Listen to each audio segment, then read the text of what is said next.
Hey, yeah, man. Hey, man. This playoffs is this is intense. This is my favorite time of the year, baby.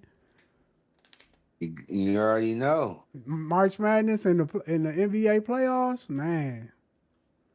Man, That gotta know it. Oh, alley you hey, bucket. I was gonna say them is like that's when you know shit is at its highest form. When you could catch NBA basketball and March Madness, that's at the peak form of the sport. Everybody playing this win or take your ass home. You know what I'm saying? It's serious. Like everything is on the line. All that shit we Yeah, was it's good. doing in the regular It's good. season is done. It's good teams. And like you said, the competition, especially March Madness, is one and done. You win or you lose. You're out of here. But Yeah, versus the playoffs in the NBA, it's a series. So the closest thing to March Madness is NFL true. playoffs. You lose, you're out of here. Maybe next year. Oh man, I don't watch NHL, but I did see you know what I'm saying, the Wild going against the damn Stars, and I just don't give a damn. I Man, just hope the Wild win. You feel me? I don't know if they did, but we won the first game and lost the second game. mm, Yeah, up and down. That's how they've been all year. But we got a good team. We should be able to pull that series out and win. But the way that it's set up, the NHL's playoffs is way different. They don't do a conference. oh, so They they go just throw by you. records. I ain't never know that. So yeah, so I think we started on the road Mm. and we had a good record. But it is what it is. We got to get it done. The Wild been hoop. They've been not hooping. They've been doing their thing. They've been on So that ice bang, doing bang, it, bang, but bang. hey, look, I was gonna say for me, as long as we beat the Stars, I don't give a damn if we don't make it past nowhere else. You know what I'm saying? Yeah, we beat the Stars. The next team we would play is probably the Avalanche. And they And, they nice. probably had. I think they had the best record. Who So is that? Daryl Strawberry? Is that his? Who is that? Is that his son who play hockey? I don't know. One of these guys' Now that I sons. wouldn't know. You know, one of these like famous dudes. They son play hockey and he nice. I can't remember which one it Uh, is. Um, However, man, I'm all up. We running. You feel me? We got it going. I got my high quality H2O like Bobby Boucher used to say. You feel me? So man, we gonna get it going, man. We gonna get it crack-a-lack and get it percolating, man. We're a little late, you know what I'm saying? You know what I'm saying? Poured my phone, dropped it in the boric acid. I gotta make sure I dust it all the way off because I don't want my shit to fall off like trying to answer the phone or, you know what I'm saying? So, mm-hmm. Facts. but yeah, man, we appreciate y'all for tapping in. This the Bench My Podcast. It's your boy Broadway Beats. I got your boy with me, Neef, aka Mr. Perp, aka Mr. You know what I'm saying? Green and motherfucking blue. You know what I'm saying? Because it's the Yes, playoffs sir. and Yes, you already know sir. what time it is, man. So we appreciate y'all for tapping in. We going to get straight to it because it's a lot of shit that been going down in this NBA playoffs. And we want to damn talk about it. We missing the game or two right now. So, you know what I'm saying? I got to check that in. Well, Neef, he sound like he got that shit up and running. So he, you know what I'm saying? He could give me a couple play-by-plays while we, you feel me, in the thing. But speaking about NBA, we since the last bench mob podcast we had, it's been for most teams besides two teams a day. I don't know. Let's see which team that is. What team is it? What teams is playing today? The Orlando Magics and the Detroit Pistons, and then damn, my shit ain't working right, man. What's the other team that play? think it's Cleveland. I Oh think no, it's it's Cleveland. Phoenix. It's Phoenix Oh, yeah, Phoenix and and OKC. OKC. Phoenix and OKC. Besides them two teams, the other all the other teams has played two games against each other. So you know what I'm saying. We're gonna cover the games that you know they got multiple outings in. And the first one we're gonna talk about is the one that happened last night. Victor Wembanyama, aka Mr. Defensive Player of the Year, the Depoy. You know what I'm saying. First and foremost, before we even get into the question, man, how you feel about your boy being unanimous for you know what I'm saying, defensive player of the year, man. Oh, that was no question. His block rate was crazy. Like every time I looked up, he was getting like 4 blocks. And anytime you see somebody with more than two on average, that's just bananas. Like I have to go back and see, but I can't remember anybody but like maybe Matumbo having something like that on a regular basis. So he definitely deserved it. It wasn't even close. Facts. And I want to double down on a couple of things. First and foremost, this the first, you know what I'm saying, 7'6" center that we seen that actually got some damn game. Cause Sean Bradley, George Mirson, Matumbo, them niggas was kind of I said Matumbo. I mean Yeah, you Manute said Bow. Matumbo. My bad, Manute Bow. I'm tripping. Uh-huh. Them guys didn't have, you know what I'm saying, the style of play that your boy got. This man is 7'6", 7'7" with a small forwards, you know what I'm saying, gameplay. So you know what I'm saying, for him to even be able to be agile like he is, and not only just be a shot blocker, because that's normally what we see with these bigs. Man, you got to give him his flowers, man. He might be the best shit we gonna see that be that size for a long time. So shout out to That's true, but what, but the what? flip part the flip part of this is the question that you're gonna add to that Oh yeah, in so reference to what actually happened. right. So speaking on Vic, you know what I'm saying, the Spurs they lost yesterday, but they are 1-1 against um, the Blazers. Last night, Victor Wembanyama got injured. He tripped and fell and damn near cracked. I thought he was knocked out. I ain't gonna lie, man. So, first and foremost, how do you feel about the injury? Do you think he's gonna miss multiple games?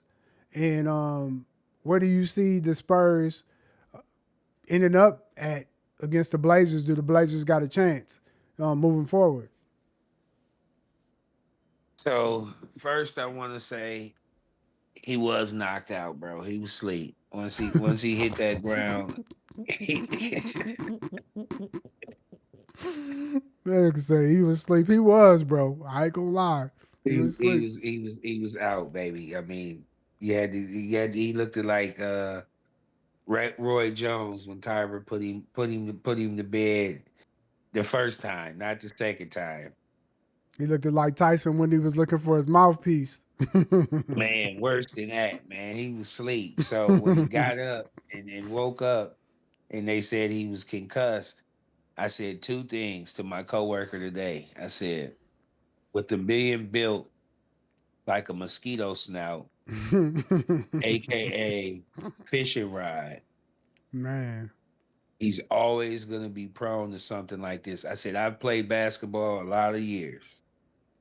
I've never seen somebody fall flat on their face without getting bridged. fact. Oh man, you Usually ain't you can lying. get your hands out in front of you, even if you break your wrist. Your natural reaction normally is to get your hands out in front of you so you don't hit your face. The fact that he didn't even have the ability to be able to do that and he just hit square face to ground. And like I said, he's just gonna get hurt a multitude of ways. Man, It's just hopefully he stays healthy enough or the little nicks and knacks aren't long enough for him to miss long periods of time. He just you can't be built like that and have longevity. It's just not possible. Physically, I just don't see how it's possible. But that's why I said Chet gets away with it because he's not the focal point. Like true. he's the third wheel on that team. Like Wimby's the whole team. So we shall see. I don't think the Blazers, even without him even missing a couple games, are gonna have a shot. That was just they got lucky enough to get still one, and I believe they might be able to steal one more at their home for one of these two. But that series is pretty much over, and he'll be back. He just got his cage rattled. But overall, like I said, to answer that, overall, I just think he's gonna come back because it's a concussion, but the injury part of his availability is always going to be a factor. Man, yeah, You ain't lying there, man. To add on to that, that man felt like the tree, like when they get that axe and hit the tree, hit the tree, and just let the Timber, tree fall. That's how that man, boy felt. He felt with, like you like his said, arms was tied behind his back or something. yeah, man. He didn't. I don't even know if he. That's the problem with him is I don't know if his reaction time is quick enough for being that tall. Like he's quick as far as like you know what I'm saying, dribbling in basketball, but like tumbles and things like that, I don't think he can react quick enough. Well, we seen that. He didn't know, like you said, you could normally break your fall with your hands, or he didn't have no time for that. And Mm. yeah, And the man, only time, like, I don't need to cut you out. I just want to add this: the only time I've ever seen you don't have time for that is if you get bridged, because your feet are under, like, or what happened with Bam, like when you get your feet swept under you, and it's either backwards or forwards, and I think that's kind of what happened. But his was, I mean, his was back, not backwards. His was forwards. So if you're falling forward, you would think your natural reaction is to just put your hand out. But it's like he whatever. went. It's like he did the breaststroke. You know how nigga you swim, but he said forget it, nigga. We don't even need no hands, nigga. But yeah, I think he probably might be gone. You know, at best maybe one game. So I'm agree. Man, I'm agree with you. Like if the Blazers do win a second game, it's just gonna be the game without Vic and just stealing one at the house because you know with him there, even if he ain't playing, you know, full, you know, 30, 40 minutes, he's still gonna stack up the board with stats. So you know that their best bet is to run off for one right now while they got the momentum. And I think I'm agree with you as far as the last game. That's probably what happened. Like that probably scared everybody. That happened like in the second quarter. So you know what I'm saying? Like you go through a scare like that, you like, damn, you thinking the whole time you hooping, you thinking this bro good. You know what I'm saying? You hoping that he hit his whole face. So you like, did he break some man, shit? It's just like it's man. you know, it kind of throws you off. But yeah, man, I still think if I'm gonna go with my first mind, I'm gonna say it's still gonna be a gentleman's sweep. You know what I'm saying? So I don't really think the Blazers will win another game. I still think the Spurs is pretty damn good, even without Vic. They had a couple games this year without him, and they were still pretty decent. So yeah, it's over with. Um, all right, moving along, man. You know what I'm saying? Going to the Timberwolves versus the Nuggets, man. The series is tied right now. You know what I'm saying with the Wolves. Last game they won, but they trailed the first game. They were down 1-0. You know what I'm saying? And Jojic been a monster like he always gonna be. But my question for you is, man, how do you see the battle so far? Like, what are you liking about this series? And what's gonna be who's gonna be the most impactful players to get the series won for either team? I think it's the role players as always. I mean, that's how the NBA is built. Like, success in the NBA is predicated on your superstars. Obviously, you got to be superstars, but your role players have to really step up, and especially they need to step up on the road. And so to see our role players step up on the road, that gave me a lot of confidence moving forward that we can do it. Hopefully, make this the series that I think is going to be, because I said the Wolves in 7. So I just think that with that being the case, I like our arrogance. I like the way that we felt like we made some adjustments and actually punished them in the paint and made them boys have to actually play defense and then just settle for a bunch of jump shots. That made a big impact. And Ant, like I said before, he's got to give us a 30 clipper. Like that's what you give. When you're a superstar, that's what you got to bring to the table night in, night out. And so, with that being said, we stole one. Now it's time to try to bring it back to the crib and win both of these and really put the pressure on them. Yeah, I think that's what you want to do. You want to be able to, you know, still home court advantage and you know make it hard for them because you stole a home game from them. So now you got 2 home games, and you just want to be able to, if you can win both of those and make the series 3-1. Now you put a lot of pressure on them to where it's a must win, and they got to fight hard to get a W. But it's kind of like you said. This is what I said last week. Bench Mob, if y'all was tapped in, I said in order for Minnesota to win, it's going to take the others. It's going to take other people to step up. Of course, we need Anthony Edwards to do some big things, but he's not going to be able to win the series by himself. And it's also a testament to when you look at Jokic and Murray. Their dependency can't just be on them. They got to get more people involved in order for them to be able to win the series. Because, I mean, if I'm the Timberwolves, I'm like, shit. If we contain everybody else, ain't no way in hell we gonna lose to Jokic and Murray. They only gonna probably put up 60 points together, 70 max. So with that being said, the others gotta be able to come through and make it hard. And I also said what you said is the key thing for either team to win is putting those bigs in actions. You know what I'm saying? Or putting the bigs in actions, or putting the franchise players in actions to where they got to move their puppies all night. You don't want a player to be able to be comfortable to just play offense all damn night. You know what I'm saying? The beautiful thing about that is Gobert isn't known for offense, so he can give you maximum energy on defense. McDaniels ain't known for a lot of offense. He can give you some, but he's more of a defender. Who do they have on Denver that's really a defender? Maybe Gordon. Yeah, maybe That's really it. Maybe Gordon and a little bit of probably Tim Hardaway Jr. He's a hustle. He got hustle. I don't know if he got D, but he's a hustler, huh? He's gonna move his. He can take a charge. He's an Austin Reeves, just a black version, bro. Yeah, I was gonna say I don't know if he got deep like lockdown defense, but he is gonna put in the effort, and that's all. Really, be honest with you, that ain't enough. Well, you need those from the people who are not main players, the role players. You need them to come out there with. You're right. I'd rather my role player get 5-6 fouls and get fouled out the game because he's trying, versus you just letting somebody go past you and scoring buckets. You know what I'm saying? Put it all on the line, man. You got to be like, you know what I'm saying, Dennis Rodman. You got to be, that extra energy to get everybody else piped up. Pause. You know what I'm saying? But so looking at the series being 1-1, who do you think is going to take the next game, and why? I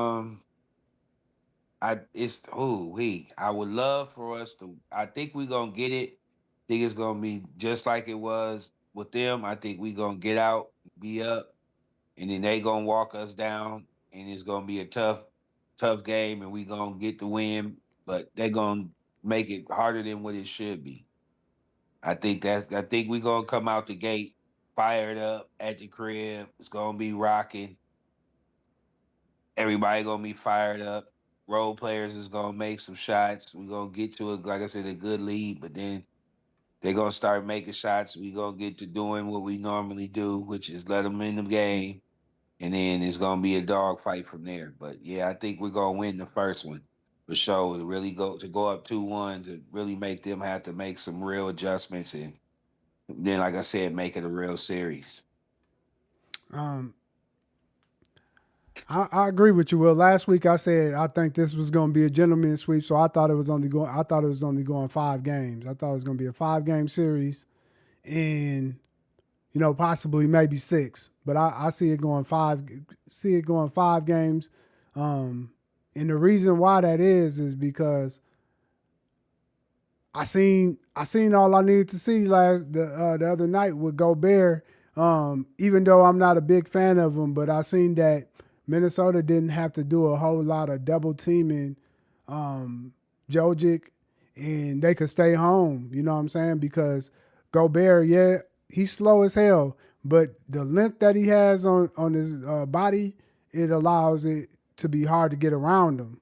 So he's been making the actions harder for Jojic, and I mean, like, he'll let him do his thing for 2-3 quarters, but as long as he can play lockdown defense that fourth quarter, he's always going to give Minnesota a chance to win. And I'm looking forward to McDaniels to have a breakout game at home, and I'm looking for DiVincenzo to drop probably about 23. So I got Minnesota winning, and I do see that for Denver, it's going to be Aaron Gordon's game. He always get one in the playoffs, and I think it's going to be game 3 for him. So, you know what I'm saying? Other than that, yeah, the Timberwolves is going to pull it off, and I got them in 5. All right, man, we're going to move on to the Celtics versus the Sixers. Man, somehow, some way, the Celtics led the series 1-0. Now it's tied up. They let the Sixers come back and tie it up. And the crazy part about that, there's no Joel Embiid. So, you know what I'm saying? We got a series on our hands. So my question for you today is, seeing that the series is tied up, what do you think Boston needs to improve in order to be able to, you know, win the series? Because it's looking like VJ Edgecombe and Tyrese Maxey might be able to do something with this Celtics team. And if the 76ers do win the next game, what do they need to do? Well, I think that was an outlier.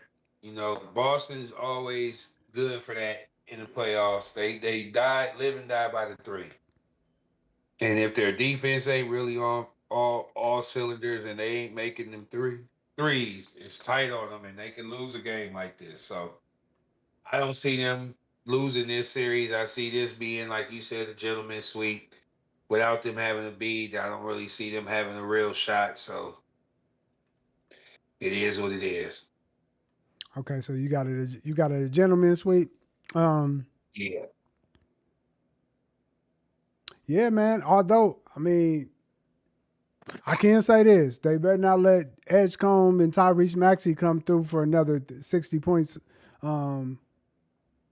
next game, because then it's gonna be, it's gonna be hard. But I think the biggest issue with the Sixers is that they don't got no others. You know how we were speaking about, the bench players being the key aspect for players for the team to actually win.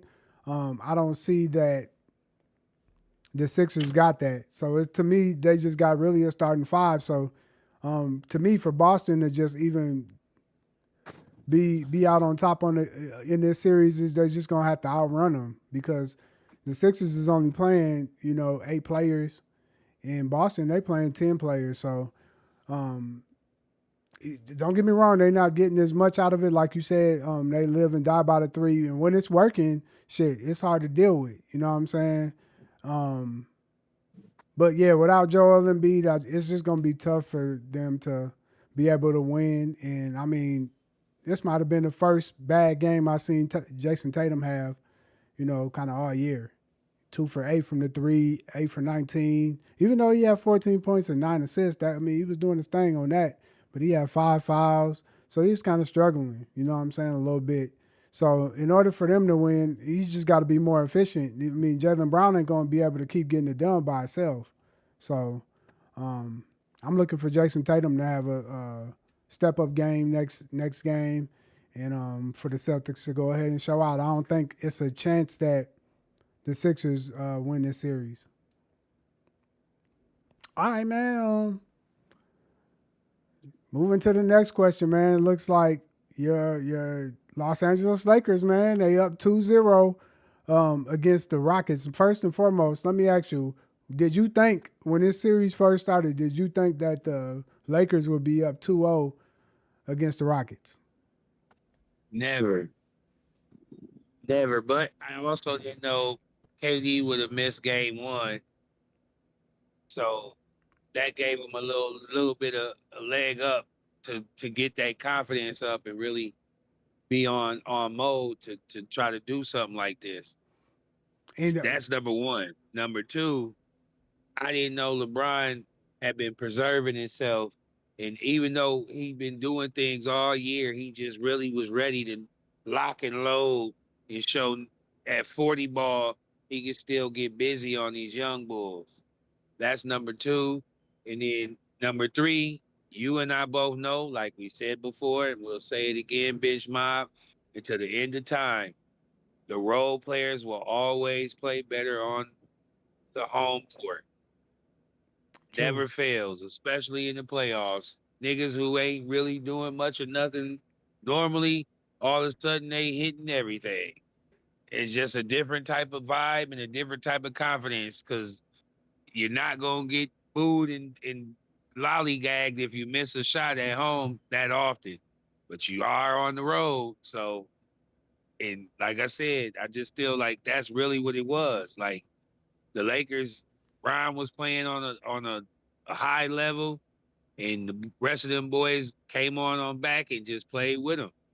And they got it, like I said, they got enough people who can actually put the ball in the hoop. It's just been a while since you got to see it at a level without Luka. Right. It's so yeah. I think it, and then it also shows a lot of flaw in the Rockets too. Like True. Let me ask you so, this. Let me ask you this. And then I'll answer that same question. But I wonder. Well, I'll answer them after. But what does this say? The being 2-0, 2-0 for the Lakers. LeBron 41 years old. What does this say about LeBron's greatness? Is like, I mean, we don't I'm not even gonna do that to LBJ like okay, that. He's done too much for the game and for me personally, how he moves and how he thinks, for me to even let that seep into my LBJ mind. I have to one game at a time, baby. We didn't got two at the crib, what we was supposed to do. Now we gotta go on that road and steal one of these. If we could get one, now we talking. okay. And what? Now we in the driver's seat. But until then, we did what we was supposed to do. Okay. And so, what do you need Houston to do better to get at least the next game? What is it going to take for Houston to, you know, come out with the next Actually game? guard LeBron. Actually guard LeBron. Put somebody on him that's really wants to guard him and who's gonna really take in the effort and the energy that it's gonna take. Cause he's the engine. If you cut him down, who do they have? You worried about Hachimura or Marcus Smart or the other anybody here? I can't even think of the other dudes. Like you ain't worried about none of them cats. If you cut him down and you really shut him down, like I didn't understand why they didn't take the same blueprint that the Lakers was doing, which is double LeBron when they did in certain spots. But LeBron is such a passer, you can't do it or show it early. Yeah, facts. You You gotta that's gotta be something that you mix in at different times. So their coach, I forgot Buddy's name, he's gonna have to go into his um, real bag Emeka and Edoke really or something like yeah. that. Yeah. After he lost Nia, I lost all respect for that chump. But anyways, uh he gonna have to really dig deep in his bag and learn and earn his paycheck because you're gonna have to figure out something because how are you gonna be able to like they're gonna be wanting to get rid of somebody if you get put out in the first round. I don't care, especially without Luka and Reeves to a 40-year-old LeBron. Somebody's got to go. But I mean, you say somebody. Is that somebody? See. Okay, so my issue with this. And you come on now. This is the league. They don't get rid of players before they get rid of coaches. They will get True. rid of that coach before they get rid of a player. It's well. See, Where is he actually won a championship at? I'll wait.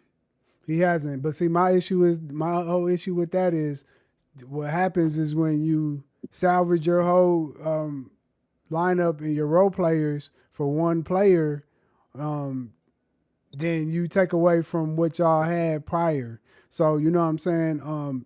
This Rockets team is pretty young. They haven't really been through nothing to me, and And this, for some reason, it just seemed like Kevin Durant has not been able to be a proper leader to lead the young generation on how to have that professionalism to want to win a ring. And my thing is this: maybe he don't even know what it takes. He just went over to Golden State and just won because he could fit in. He's just like a plug, an outlet in a wall, and they just need to plug it in, and he can just fit in wherever he was, and it will work for him.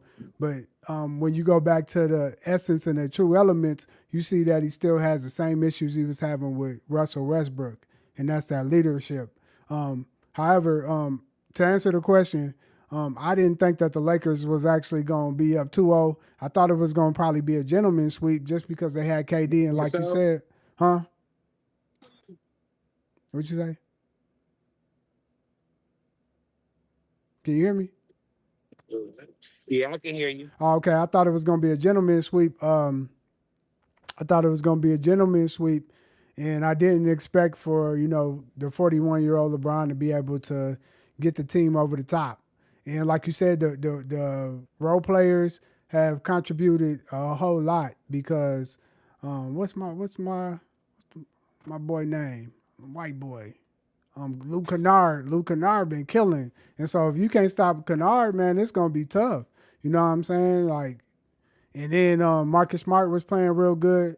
If the Rockets don't incorporate their role players, or Kevin Durant has another game where he got 9 turnovers, it's gonna be tough for them to even win a game. And my thing is this: if they don't win Game 3, then they might be getting swept because these guys is real young. And like you said, if they get swept, somebody got to go for sure.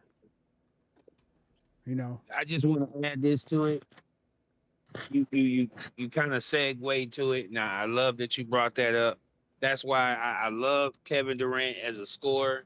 I think there hasn't been a scorer in the league that can score at the clip that he can since probably George Gervin and maybe Pistol Pete or somebody before my time.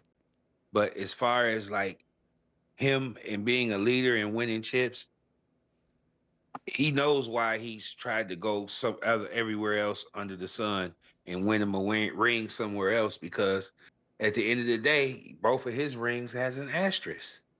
No one's gonna ever give you the credit that you deserve because you went to Golden State and won the championship. Yeah. You will always be, to me and in everyone else's eyes, the biggest dick rider of all time. Yeah. Considering that 'Cause, his team, I mean, it's the ultimate dick ride. Like, you lost to that team the year before. they was up for damn near 3-1 or something. They was up 3-1 and lost. Yeah. So So you basically went to the team that embarrassed you and ran it with them and won a couple rings and hasn't been able to replicate anything close to that since. You haven't even got to the finals. right, and see, people like to compare it to the LeBron situation, but if you look at that Heat team, the year prior, they weren't that good. So it wasn't like they was a rival for the Cavaliers when he went over there. They was actually kind of shitty. So, Right. And he lost with Golden State when he blew his gaskets and lost to Toronto. He definitely blew his head gaskets. Them things was gone. Yeah.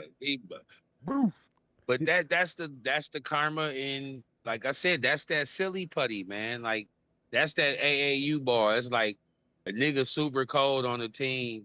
They decent, but they go against a team that's super cold because they just got a whole bunch of cold players on their team and they just been blitzing everybody. And then he just decides he's gonna leave y'all and go play with them. Like, You talking? use a sucker. He blew his head Like, gaskets out the year he was you sea can't walking. compare that to LeBron. LeBron didn't leave Cleveland and go to the Lakers with Shaq and Kobe. Like, he didn't leave and go to, like, you know what I mean? Like, he didn't go to the team that just recently had the best record and tied the best record as the best record in the daggone NBA history. Like, you went to that team. So there's nothing you can say or do. That's why he be so butthurt on the internet and treating everybody and always having something slick to say to somebody because he knows at the end of the day he don't get the respect that he really should deserve because your chips are like Hello Ice or what's that other His chips is like old Dutch, nigga, compared to, you know what I'm nah saying? no them that jury that ain't real but it looks real. What's it Moissanite, what that Moissanite. yeah, his chips is moissanite, man. They're moissanites, man. Yeah, Like no one in the real field, the holy field, would give you the respect that you deserve. They just do it because they yes men or fuck boys. If you's a real Goonie Bop and you watch sports and you know the NBA, you love sports, you know what I'm saying is true, Bench Mob. He definitely has some moissanite as championship rings. definitely. Them is definitely Moissanite. I ain't gonna lie. Them don't really count in. Um, I just, before hang it up, he got to at least get to the finals. Otherwise, I just don't think, Man, he gonna get no respect it's for. over with. Bro, if he couldn't do it with Kate, with Kyrie and James Harden, he couldn't do it with Booker and Bradley Beal. And now he's not gonna be able to do it with these young bulls. I'm telling you, it's a rapadoodle. He couldn't do it with Russell Westbrook and James Man, Harden.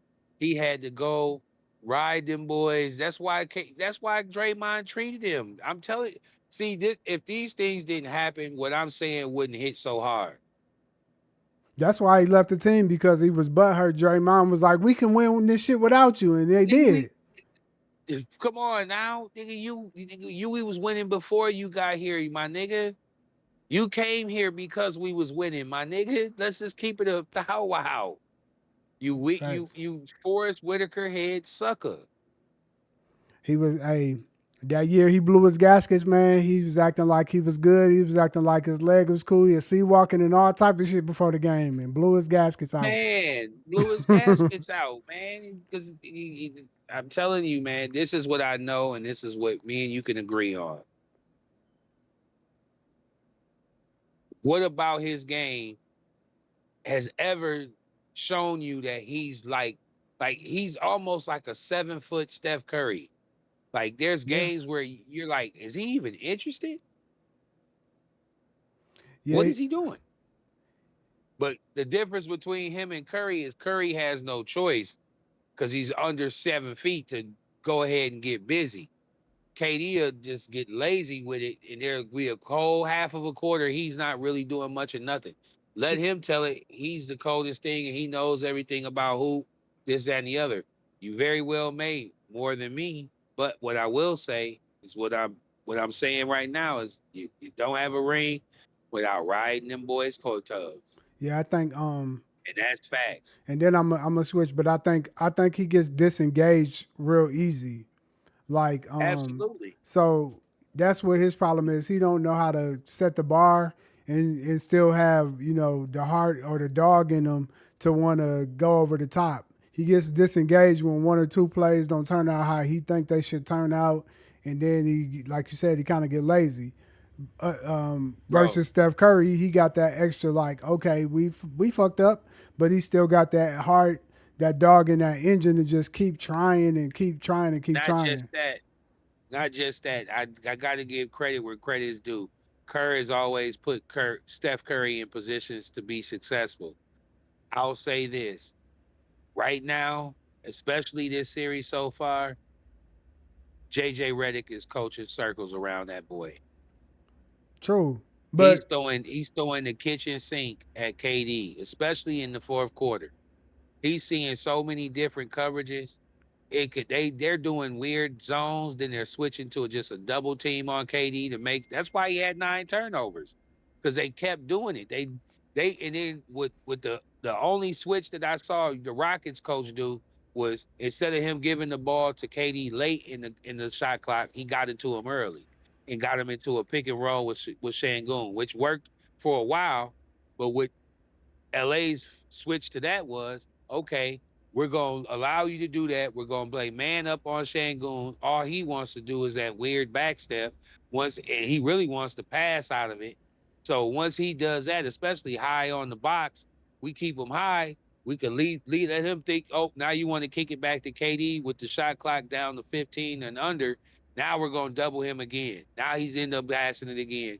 And it's out of his hands, and somebody else got to beat us.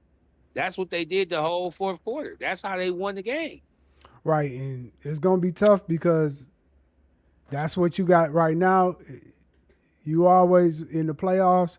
You got to get the others to beat you. Like I said, You have to. You have to. when you And got they a don't one, have a other that we can worry about.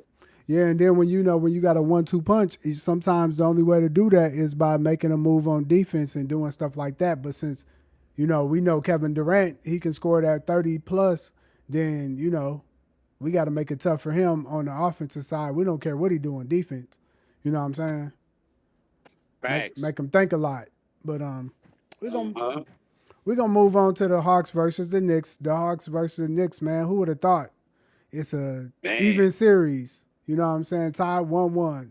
Atlanta came out on top last night. I think it was last night. Man, I want to ask first, man. What does this say about Atlanta's desire to win, and what does it look like?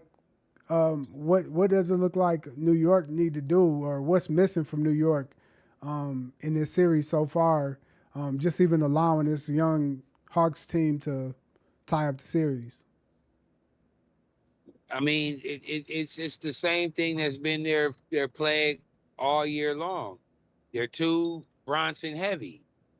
Like Cat has never really gotten into it. He's never really gonna get into a flow of being a second fiddle. It didn't work in Kentucky. It hasn't worked. It didn't work with the Timberwolves, and is not working with. He had for some strange reason he can only play right when he's the focal point, and he's a liability on defense, as well as Bronson is. So you have two people who are liabilities on defense. In Atlanta, just exposed it to the maximum. They got Cat in foul trouble, and they just kept going at Bronson left and right with McCollum. They showed some stats on ESPN. His numbers are ridiculous when Bronson is having to guard him one on one. So, like you and I both said, with you playing the same team for the best of four, it's all on coaching and who's going to make the adjustments that's going to benefit you, especially in crunch time minutes if the game is close. Because every game in the playoffs is very seldom is blowouts. Most of the time, the games come down to crunch time. So it's really on who's making the adjustments that are going to be beneficial for you to win that game in particular. And it usually what's silly in the NBA is they'll do that same thing the following game because it worked the last game, as if the other team isn't going to try to make changes. But that's neither here nor there. The whole point is of this series, I could see Atlanta making this a series that goes longer than it should. I don't know if it's going to go 5 or 6. It could even possibly go 7 if Atlanta really puts the throttle on them and wins a game or two at home. But uh, New York they're just New York. Like they're always going to be New York, and that's a mess. Yeah. You know what I believe right now what's happening with Atlanta. I think they're using the youth. You know what I'm saying? They talent wise, they know. Okay, New York, they got a lot more talent than we do, but we way more youthful. So we gonna outrun them. We're gonna make them have to work a lot. And like you said, man, Carl Anthony Towns don't really got defense like that. And Brunson is a small guard. So you know what I'm saying? You're gonna put them in actions to make them work a lot. And I think the biggest problem right now is just that you need more, and you're gonna need more. Period. Anytime the playoffs come, and Carl Anthony Towns is on the team, you're gonna need him to step up to the plate more. You're gonna need him to average 25 to 27 points. 18 points ain't gonna do it. 8 rebounds ain't gonna do it. in the words of Shaq, if you are big and you in the playoffs, in order to get a ring, he wants you to get that double-double, baby. You got to get out there and crash them damn boards and be rough and tough out there. You can't just be sitting out at the three-point line waiting for somebody to kick the ball out to you and take jump shots and shit. That's just not going to get the job done. And I think Karl Anthony Towns' lack of wanting to change when he needs to change, it is a hindrance to all teams that he's been on. You know what I'm saying? You need Karl Anthony Towns to be more of a true center in the playoffs. And you need him to be a true, defender, a true dog. And we just haven't seen that from Karl Anthony Towns. That's why Minnesota got rid of him, because he don't got that extra umph to him. He don't got the dog in him. He got a whole lot of bite, but a little bit of bark. You know what I'm saying? So he might bite at you and foul him, but he ain't gonna bark at you. He ain't gonna show that he's here to stay. And so you need that in order for them to win. But you also need the others to step up on New York. And I don't think they're not dependent on them enough for them to, be able to take the series. Looking at the Hawks, man, they got Kispert, Kuminga, you know what I'm saying, Gabe Vincent, Buddy Hield. They got some, Buddy ain't too young, but they got Nickeil Alexander-Walker, Okongwu, Johnson, and then they got the vet McCollum. So they, you know what I'm saying, McCollum, he's been waiting for a time like this. And so to be able to have some young dogs on this team and some hungry players, that's all he need to be able to just get the opportunity to win. But I don't know if I think the Hawks are going to win the series, but I do think it's a shit. Now that it's 1-1, it's a 50-50 chance that the Hawks might be able to pull this off. And I didn't think that at the beginning of the series just because of the youth. You know what I'm saying? But now I'm looking at it a little different, So hopefully, shit, it wouldn't be bad to see the Hawks go to, round 2 of the playoffs. I'd be kind of a little hype. You know what I'm saying? Just see some shit that I didn't expect. You know what I'm saying? So, but we're going to go ahead and move on to bench or start, where you either put that shit on the bench or you start that shit. You know what I'm saying? Getting in the bench or start, man. Russell Westbrook or Derrick Rose. You know what I'm saying? Who you going with? Oh man, this was easy, man. I love D-Real, but his kneecaps gave out like pennies in 95 or whatever year that was.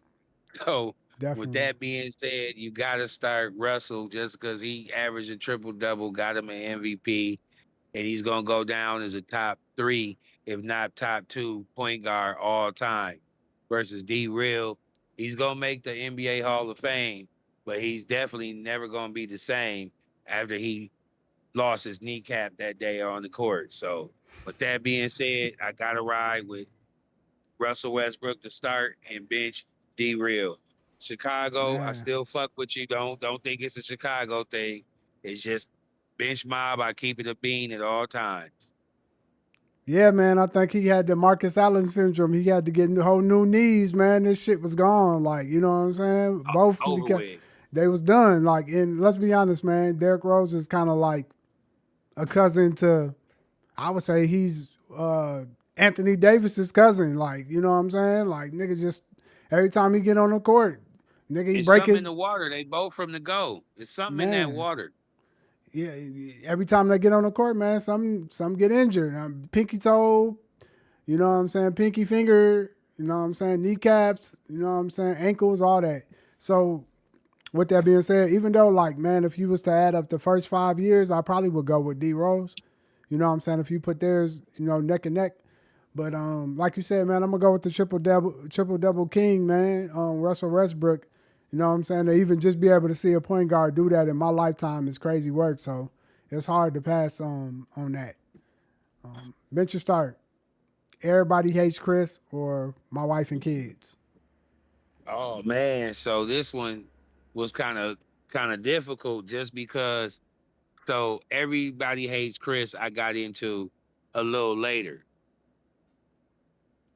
And then I got into that later when it was like actually off TV. So that's what I mean by a little later. And that's the same for both of these shows. But I recently got into My Wife and Kids because it comes on TV more now than Everybody Hates Chris, where I watch TV with TV shows, stations that I watch. So with that being said, I have to start My Wife and Kids just because if you've ever seen any of the episodes with Cat Williams on there, I damn near cried. And I don't think I've ever laughed like that on any episode of Everybody Hates Chris. It's some funny stuff that happens on the show. Don't get me wrong. But where I actually felt like I was down there about to be in tears, I ain't had that from a TV show since Martin. So I got to start My Wife and Kids and bench Everybody Hates Chris. I'm gonna have to double down with you, man. I ain't gonna lie, man. I'm not really on the comedy side. I'm not really into the Chris Rock comedy, so his shit ain't as funny to me. So you know what I'm saying. I do like Damon Wayans and how his shit go. So My Wife and Kids, and then of course Tisha Campbell. You know what I'm saying. There's no way. You know it's always gonna be funny with her in there. And so like you know what I'm saying. I kind of like you. I kind of caught both of them late, but the one I can relate to more is My Wife and Kids. Um, yeah, that's all I'm gonna say on that. Bench or start, The Wood or Soul Food. Man, so this one was kind of easy just because The Wood is more of a brotherhood show, movie, I should say, and it has more of storylines and things that I can relate to versus the Soul Food, even though it's about Big Mama and I love my grandma, rest in peace. It's still predicated towards more like a woman concept or mindset of like some relationships and the dynamic of things that happen in the show in the movie. So with that being said, I gotta definitely start The Wood and bench Soul Food. I can feel you on that. I ain't gonna lie, man. This was kind of hard for me just because I like both of the movies. Like, you know what I'm saying? As far as like black films and, you know what I'm saying, shit that you can relate to, man, we could kind of relate. All of us could kind of relate to both of the movies. They, clique of guys grew up together. You know what I'm saying? We all done bet on the little poom poom in our days. Who gonna get it quicker? You know what I'm saying? You ain't never got you none. That's just what men and young boys do. You know, growing up. So, you know what I'm saying? I could definitely relate to that. But I ain't gonna lie. One of my all time favorite movies is Soul Food.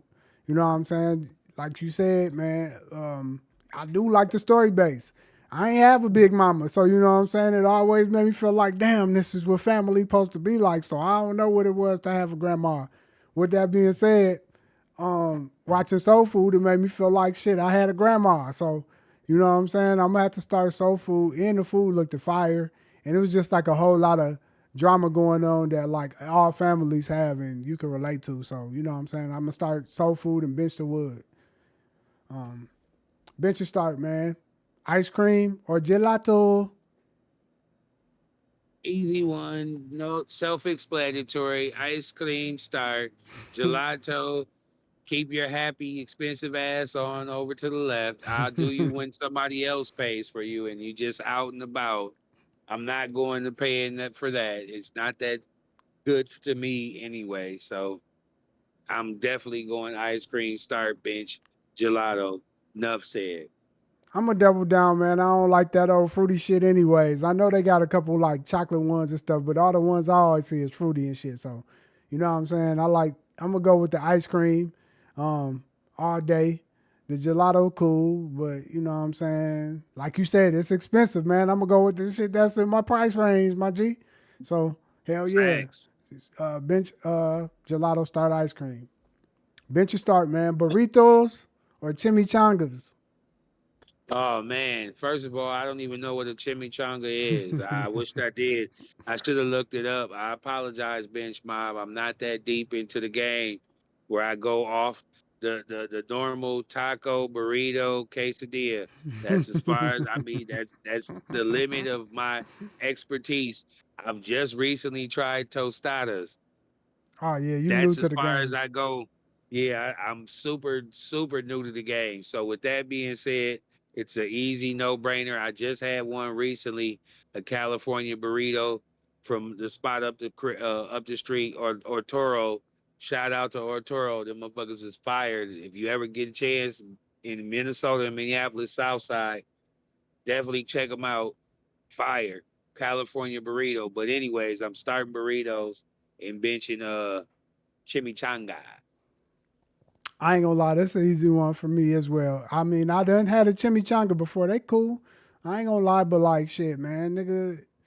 You know what I'm saying? Nigga go to, you know what I'm saying, Chipotle or something, man. I'm gonna go get that damn burrito. You know what I'm saying? Get me right. Add the little pico de gallo, all that little shit on there with the corn and all that shit with the and the what you call it? What's that shit called? The little I can't even think, man.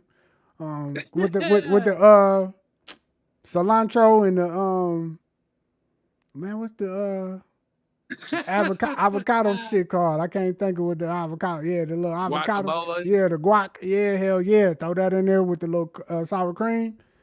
Yeah, man. Yes, sir. You can't lose with no damn burrito. You know what I'm saying? But that chimichanga, man, you got to probably go somewhere specific where that's where they make. You know what I mean? But we niggas, man. Niggas is going to like burritos, tacos, and shit like that. Like you said, tostadas. You know what I'm Quesadilla. saying? Quesadilla. That Yeah. steak or chicken or even cheese. It don't matter. That quesadilla is always it. You can't lose on a quesadilla. We simple as hell. We don't really like trying new shit unless the shit's free. Nah, If it's free, facts. we'll try it. But if we got to spend our little Yep. bread, and hey, nah, You buddy. ain't nobody got time to be losing no bread. So Fuck no. bench start. The 9-8 Utah Jazz or the 2003 San Antonio Spurs. It's about the same damn team. Shit. Man. At first, I had to think about it, but then I'm like, man, I just couldn't stand. Even though couldn't stand neither one of these funky ass teams. I just could not stand the Utah Jazz, man. Karl Malone is such a sucker Bob, and then when I found out what type of weirdo he is in real life, His baby it mama made it was even better. a youngster or the Yeah, youngest. he's a petty Eddie. He's a Yeah. petty five. So on that note, he's definitely bench mobbed. And then Stockton, even though you was raw, you was one of the dirtiest players of all time. I Hell heard all yeah. types of wild, freaky, weird shit you used to do. So and then the coach, like he just seemed like one of them dickheads. So I have to bench Utah Jazz for that reason in itself. And even though I can't stand the Spurs, I just have a different hatred for them Utah Jazz. Them motherfuckers was always they just even though I didn't even like the Bulls, I didn't want them to win. I hated the Bulls. But I hated the hey, listen. Hate I hated Utah I more, hated man. Utah. Utah just seemed like everything you didn't want to associate with. Man, I'm gonna tell you the reason why I didn't like neither one of these teams, like you said, I'm gonna be honest with you. Um, I grew up watching basketball, damn it. So I liked it when I first was watching basketball, I liked the flashy shit, the nice, you know what I'm saying, butterfinger rolls and the pretty dunks and shit. And when you watch San Antonio and Utah, they basic as hell. They like the first style of basketball that ever was made from Naismith and shit like that. Like, nigga, they looking like Jerry West and shit from 1962. Slow paced as hell, playing real basketball that you play them niggas in the suburbs. And all they can do is shoot jump shots, man. We trying to see crossover dribbles, spins, windmill dunks, man. All that slow shit. Get that out the window. But like you said, man, I just never really liked the Karl Malone. Nothing about his game was nice to me. And as you can see, like you said, man, you found out some other stuff later on, and that's why you don't see him nowhere. He ain't got no new jobs, no nothing. He don't talk. He don't do none of that because he had to pay Shorty off and sit in the background. You know what I'm saying? And that's crazy work that, you know what I'm saying, they allowed that to be hidden and they didn't put that out there in the public. But with that being said, you know what I'm saying? Tim Duncan, man, he was the Timberwolves kryptonite, man. So you know what I'm saying? That's the other reason why I ain't like motherfucking San Antonio. But if I gotta pick and choose, man, I'm gonna go with San Antonio because of Ginobili, Tony Parker, and Timmy. Man, that squad was nice. You know what I'm saying? So, but we gonna move on to the TBQs. You know what I'm saying? Throwback questions. My question for you is, man, who bought you your first piece of jewelry? What was it, and how did it make you feel when you finally put that shit on, man? Man, it was my OG, man. My OG got me a gold cross, man, when I was probably, I think I was in middle school. So, I didn't I what's funny is that was back when in my head, or at least the people I was around didn't really have jewelry like that. So it didn't really even register to me what it was and how significant it was and how dope it was until I got older and I still had it and people was like, "Oh man, where you get that?" Woo woo. So that would be definitely the first piece of jewelry that I remember getting was from my OG. Um, my very first piece of jewelry I got was probably from my pops. He got me a little ring. It had the little diamond cuts in it. You know what I'm saying? With two little salt speckles in that bitch. You know what I'm saying? Two little salt pieces. You know what I'm saying? And it was like it was nice. That thing was nice, but I'm gonna be honest. Like you said, I didn't really know too much about jewelry like that, so I was hooping and shit with it. Man, I ain't never take that thing off. That gold ring finally just snapped in half and broke just because I was hooping every day. It was bending and all type of shit. I wasn't taking good care of it, but I felt like $1 million when I had it on. I thought I was the shit. Thanks. Um, but yeah. All right, man. Well, let me ask you, man. What's the funniest moment you ever watched one of your friends be embarrassed by their parents, and how was your reaction, and how did they react? Man, so I had to really think about this one and understand what happened and what transpired. But the one I can remember was it was my god sister. Mm. So she was at that age where she liked to get real spunky and funky with her mom, right? So we're probably about 12, 13 years old. And so she goes upstairs and her mom must have asked her or told her to do something. And they're both upstairs, but they're in two different rooms. And so she said, whatever she said must have been something extra spunky and slick.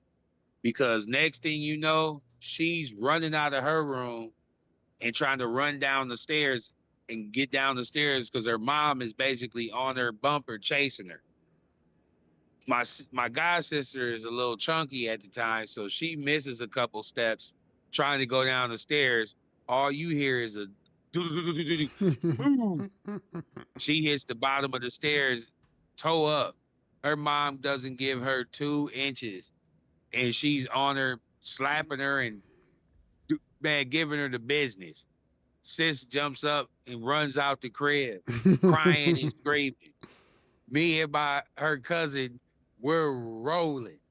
Like he's like, that's what your pokey butt get. Always talking slick. Thought your mom didn't hear you. Got on your ass. Yeah. So Yeah. yeah, that was probably because she to this day I try to bring that up anytime I get a chance. Like, man, yeah, I seen your mom jump down your throat real quick, boy. You thought you was gonna get real spunky with her and had that sass mouth. Uh-uh. She was finna, little girl, we gonna get some understanding around here. She had to give her an attitude adjustment. Damn it. Man, what? All right, You man. had 2 sisters. You already seen how that go. Oh man, I wish I can give out them stories, but with this on one of the homies, this on one of the friends or one of the homies, I can't give out system stories. Y'all lucky I'm gonna let y'all slide, but man, so all right, man, I gotta admit, bench mob, I was wrong as hell for this. So when I tell y'all this story, I don't even think I never told this person what the hell we did because we set him up. He was embarrassed, but we set my man's up. we set my nigga all the way up. So man, we had my nigga Desmond crib back in the day, man. We had my nigga Desmond crib. It's me and this cousin Champ. Um, we had his crib, you know, this back in the day when, you know, somebody fall asleep and you trying to, you know, hit them It's with a over with. prank. Yeah, so, you know, you try to hit them with a prank and shit. You know what I'm saying? So we like, damn, we like, Desmond sleep, what we gonna do? How we gonna get him this time? You know what I'm saying? We done already did the, you know, drop the water, put a chip in the nigga mouth, put the hot sauce. We done did all that shit. That's played out. So we like, damn, all right, man. So we was like, man, we gonna make this nigga. We was like, we gonna make this nigga look like he pissed on himself, right? So me and my nigga Champ, man, we got the water. We got the water, man, and we spilled the water on him. It was some little warm water. We put the water on him, and then a little bit got on the couch. So everybody gone, mind you, everybody gone. It's just us three at the house. We wake up my nigga Desmond. We wake up my nigga Desmond, man. My nigga Desmond, we say, nigga, you pissed on yourself. You is finna get in trouble. What the hell is you gonna do? My nigga Desmond said, oh shit, I peed on myself. He said, man, I can't let, you know, at this time it was Brother Will. He was like, I can't let my stepdad come to the house and know that I pissed on myself. Man, my nigga Desmond take out the pillow. He take out the pillow from inside the seat and he start, you know what I'm saying, soaking the pillow in like, you know what I'm saying, dish detergent and shit and laundry detergent, trying to clean it off because they didn't want it to smell like pee. Whole time we sitting there rolling because we know that shit water, right? So man, he tries to sit the pillow outside to dry. The pillow don't dry in time.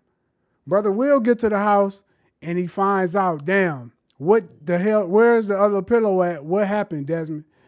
My nigga Desmond told him, I peed on myself. That nigga dad said, hey, come with me to the back room. You already know what time it is. Man, so we like, me and Champ, we sitting there like, what time is it? He said, nigga, assume their position. He made my nigga drop the drawers, man, and he whooped the shit out of my nigga, man. I was like, damn. So, you know what I'm saying? I see my nigga get embarrassed, but man, we ain't never tell him, man. That was because of us, man. We set you up. So he got his ass whooped by his dad because we set him up. And that's when I seen the homie get embarrassed, man. He was squirming like a fish that got out the water, man. But yeah, man. Shout out to Desmond, man. Forgive a nigga, man. Straight up. All right, man. We gonna move on to Neef's Nugs. When Neef drop a damn nug on y'all, you know what I'm saying? Before we get up out of here. So, man, Neef, man, I just wanted to know, man, what's one financial habit that we all must improve on to create long term stability? It's got to be benchmark. It has to be the long game. The long game that's always been proven since since man has understood the value of land and ownership. It has to be property. At some point in your life, you have to own a piece of land, a property, a house, a plot, something that you can flip in the long run. Stock market up and down, housing market up and down. But the one thing I do know, you can flip a house a lot quicker than you can flip some stock for some money. That's facts. And it's just a thing that it's a legacy thing. Like even if you don't want to flip it for some money in your lifetime, you can leave it off to your son or your next is kin. It's something that just is legacy building. You know, it's something that in the black community we have never really been taught and we never really understood. You know, my mom had the opportunity to own a home at one point in her life, and she ended up selling her home. And to this day, she still regrets that she sold that house. Yeah. That was over 20 something years ago. That house right now would be quadruple what she paid for it. But like I said, this is literacy that we're not taught and we don't really have the concept of. And so that's one of the things that I'm striving for in my next 5 years is to be in a situation to where either I'm owning my own home or I'm owning a home to rent out. I can feel that. Hell yeah, man. You know what I'm saying? Ownership is definitely top notch. You know what I'm saying? Thing that, is gonna give that long term longevity for all of us to be stable and you know what I'm saying? Maybe flip your money now or hold on to that shit for 20 years and like you said, quadruple your shit. You know what I'm saying? So Man, when you see, I live in Minnesota, so seeing just all these older people living right and driving right and living in these big houses, I'm curious. I'm gonna ask people. So I ask, and 8 times out of 10, I get the same answer. I saved my money. That I had a first home, bought that house, paid it off. My kids was grown, grandkids was around. Didn't need that big of a house, but we wanted a better house, so we got this house.